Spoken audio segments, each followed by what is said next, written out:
Hello and welcome to my Action Research Multimedia presentation. My name is James Webster and I am in section 7. So first off, my problem statement.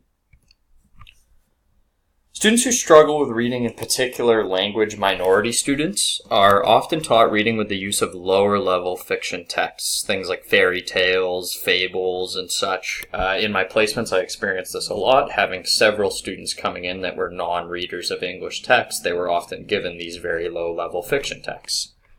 I believe the use of non-fiction texts and a literacy program that would bolster making connections and piecing together information would benefit these students' reading abilities. Students with difficulty reading will certainly face barriers. I completely understand that, and I hope that I can think of a program that can reduce these barriers and benefit their overall reading prowess. So research questions. I made an edit here. I had several different questions, and with the help of some feedback, I've been able to narrow it down to one. So the problem is students who have difficulty reading are often given low-level fiction texts, and my question is, can non-fiction texts bolster the reading skills for non-readers? And this doesn't mean non-readers meaning they cannot read, so not illiterate, but that they are non-readers of English texts. So definitions of my central and my relevant terms. Non-fiction text. So non-fiction text is content, sometimes in the form of a story, whose creator, in good faith, assumes responsibility for the truth or accuracy of the events, people, or information presented, meaning that it is a real story as presented by the creator. Comprehension. The action or capability of understanding something. This research will definitely focus on the comprehension of an actual piece of text. Interventions. An intervention is a combination of program elements or strategies designed to produce behavior changes or improve the health status among individuals of an entire population. Ours will not focus on the health status, but more on behavior change and reading prowess. So polysyllabic words are words that are just having more than one syllable. A lot of non-readers have difficulty with this. They have many syllables as well. So EQAO.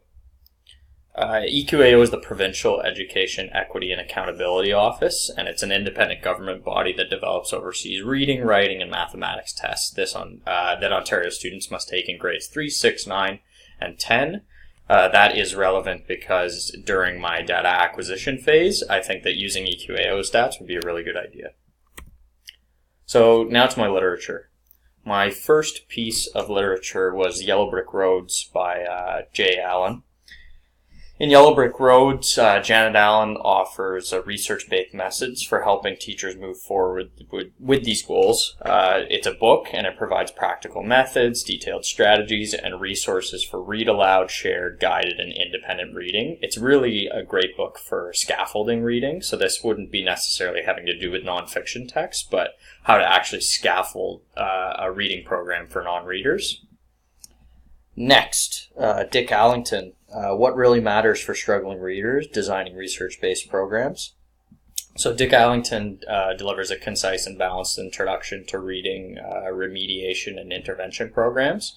It shows teachers how to use a variety of the best practices with children who are struggling readers in order to transform them into proficient readers.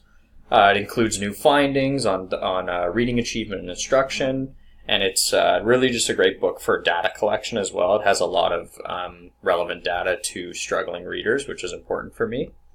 Its main emphasis was explaining on what research says and why it works, and then how to use that information for you to grow your own research program. Next, Harvey S. and Gudvis. So from their words exactly, we wrote this book to grapple with the jungle gym of thoughts, words, ideas that make up reading.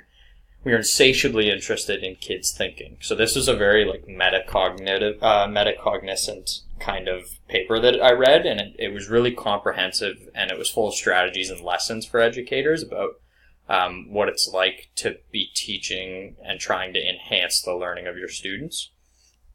Its part 3 was really important for me. It was comprehension across the curriculum. It was one of their newer pieces, and it was basically comprehension strategies that were essential for content area reading, and my content area would be nonfiction texts. This was one of the more interesting ones that I read because it had to deal with kind of like the broader scheme of teaching comprehension and enhancing understanding rather than a very specific point of view on nonfiction texts. Those are my references. So, in summary, after completing my literature review, I found that multiple commonalities were showing up between them. Struggling readers lack fluency when reading, and they have difficulty decoding those polysyllabic words that we discussed earlier. And they make little sense of what they read. Struggling readers are constantly battling with the demands placed on them in school, although readers who struggle with text may have developed some reading skills and strategies that are often inappropriate for the comprehension demands inherent in potentially difficult texts. So basically they don't have the skills to break down difficult texts. As a result, struggling readers, they increasingly grow disenchanted with school because of their inability to learn and read effectively. So what I'm trying to avoid is this frustration level of struggling readers that's exacerbated upon when entering middle school, where the texts and the tasks are growing increasingly demanding. Those students who are reading at basic level of performance do not know how to process the information they're reading. And they can decode the words, but they aren't able to piece all the information together of those words to make them meaningful.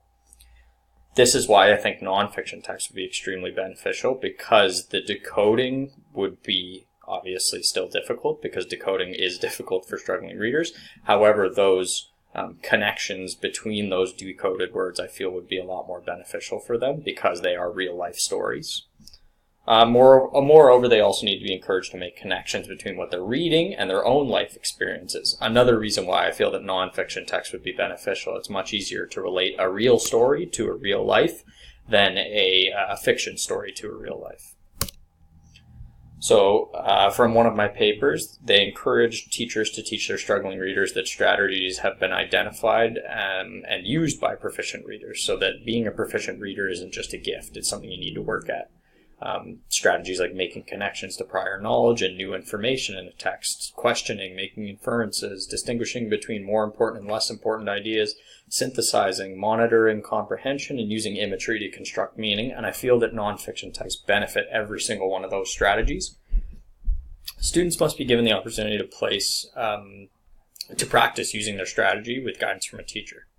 The students should be given an opportunity for independent practice. Later, the students should be required to apply strategy to reading situations. After following these steps in the students, in addition to understanding the strategy, will also know when, why, and how to use these strategies. So reading strategy produces more engaged and active learners, and they have more access to a repertoire of strategies that they can use in any reading situation. So now to my plan. The data sources I've chosen are qualitative and quantitative data sources. My qualitative sources will be reading and writing scores and EQAO stats. Reading and writing scores will allow me to see the achievement levels of my students who are reading nonfiction texts and compare them to those who are not. EQAO stats, will be help me in two ways: to review the achievement levels of those students who are reading nonfiction texts, and to review the level achievement on EQAO questions that deal with nonfiction information. For my qualitative sources, I'll be looking at anecdotal notes, interviews with students and teachers, and review the students' documents.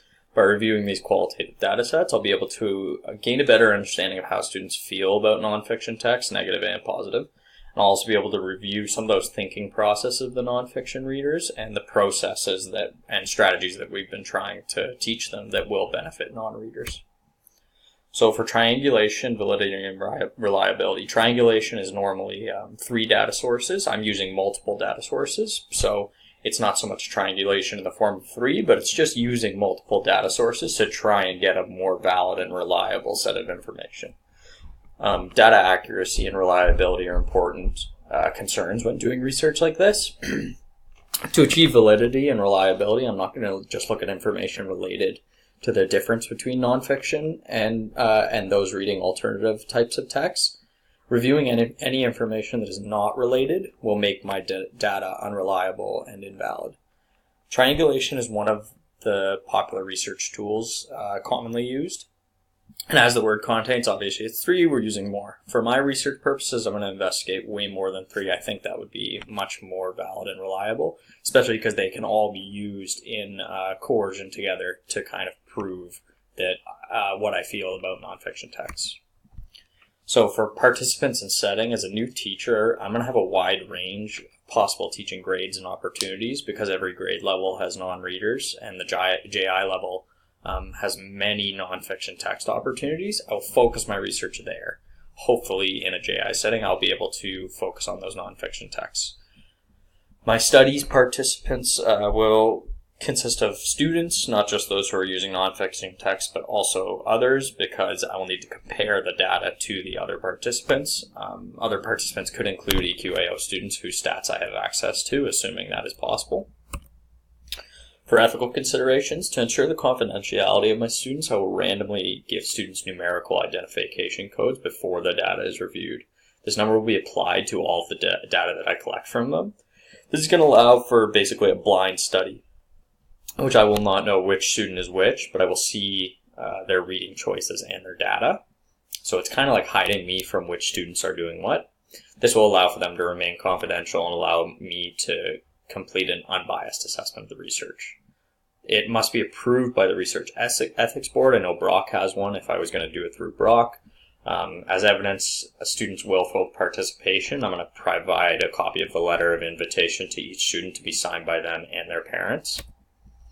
So timeline for my chart, timeline chart for my data collection. The data source and then when it will be collected. Anecdotal notes will be collected throughout the year, focusing on the benefits or issues during reading and writing activities. Interviews throughout the year, similar to anecdotal notes. However, this will be one-on-one or in small groups. Student documents will be collected as they are submitted. This will be things like assignments, journals, and such. EQAO scores, I'm assuming that my grade will be taking the EQAO, and if not, then I'll be collecting data post-test from previous years that they have taken it. And reading and writing scores hopefully will be collected at the end of the year, reviewing my class scores, focusing on students who read nonfiction text, and I could also look at those maybe term one reading and writing scores to compare them. So my closure. Even though I'm not a strong believer in the impact that reading strategies can have in enabling struggling readers to be more successful readers of nonfiction, and even though the research supports this belief, I do not feel that this has been the reality for every one of the 12 subjects, meaning that I don't think every single subject would benefit from this nonfiction text reading. I do believe that students will benefit in some way from special reading instruction, but I would argue that the depth of the benefit varies widely from student to student. So what works for one student isn't going to work for everybody, and so pushing these nonfiction texts might be difficult for those readers that are definitely not interested in them. I believe this isn't just due to the variations of students and their self-perceptions as readers, but also due to the strength and the intensity of the strategy of instruction conducted in the classroom. So after all this big research, I've kind of decided that, yes, I believe the nonfiction texts are very beneficial for those non-readers, but the strategies and the instruction in which I'm conveying these nonfiction texts is the most important part of this research. So I need to develop some sort of strategy or instructional basis that I'm going to work with every student. And that'll also help with my reliability and validity, so that I'm not teaching differently between students. Nonfiction texts, I feel, can definitely support non-readers with the above. They, like we said, a lot of those strategies that you would implement benefit greatly from nonfiction texts, especially with the decoding of polysyllabic words. Students spend a long time decoding, and then they can't connect them all, and I feel it's easier to connect those nonfiction texts to real life and to the other words and ongoings in the text. So thank you very much. That is the end of my presentation.